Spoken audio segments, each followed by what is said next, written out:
नवंबर से 31 दिसंबर तक लगातार इस कार्यक्रम हो रहे हैं। देश की सभी संस्थाओं के माध्यम से सारे विश्वविद्यालयों को इंस्ट्रक्शन दिए गए हैं, सारे केंद्रीय विश्वविद्यालयों को दिए गए हैं, प्राइवेट संस्थाओं को दिए गए हैं, कौशल विकास संस्थाओं को दिए गए हैं, AICT को दिए गए हैं, नवोदय विद्यालयों को दिए गए हैं। तो आप देखेंगे कि इस कार्यक्रम के माध्यम से हम हमारे देश के स्वतंत्रता सेनानी, विशेषकर आदिवासी समुदाय के लोगों को जान पा रहे हैं, समझ पा रहे हैं, और उनकी कंसेप्ट को भारत सरकार उनको विकास की मुख्य धारा में लाने के लिए अभी माननीय प्रधानमंत्री जी ने देखिए इस साल का बजट देखिए 13,000 करोड़ रुपए अलग से जनजाति विकास के लिए आवंटित किए गए।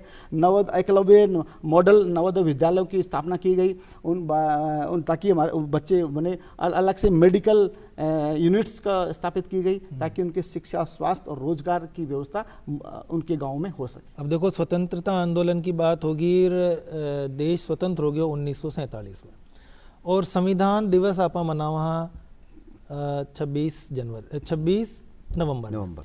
तो संविधान दिवस अपन क्यों मना वहाँ, एक बारे में थोड़ा सा संक्षिप्त सी इतिहास अगर बता सको तो।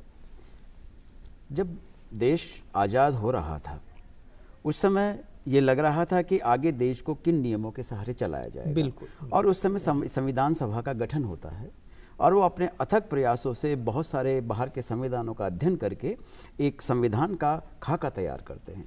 उनका कई बार संसद में पाठ होता है, पाठ के बाद पुनर्पाठ होता है, और उसके बाद में 26 नवंबर 1949 को वो उसका अंतिम पाठ है जो किया जाता है, प्रस्तुत किया जाता है, और उसे उस समय स्वीकार किया जाता है।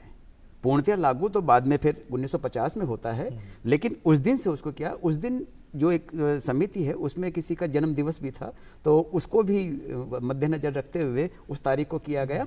और बाद में फिर अंबेडकर साहब को जो विचारधारा है उसको जोड़ने के लिए लगातार 26 नवंबर को हम संविधान दिवस के रूप में हर साल मनाते हैं। और संविधान से लेकर के आज़ादी और आज़ादी के बाद में अनसंग हीरो को इस पूरे मुहिम के साथ साथ अपन जोड़ते हैं।